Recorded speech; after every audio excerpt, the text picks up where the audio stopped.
Alright, the diode is working perfectly. You get some AC out of the transformer.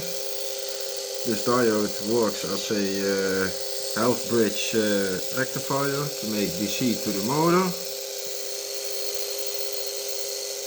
So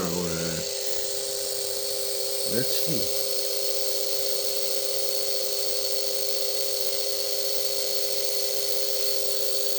Let's see in the dark if there's some visible light in it. I don't think so. No, there's no visible light.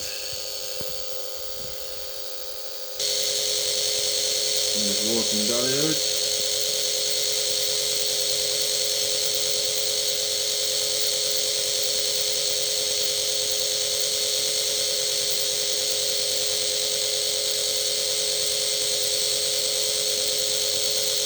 There we go. Inside the diode.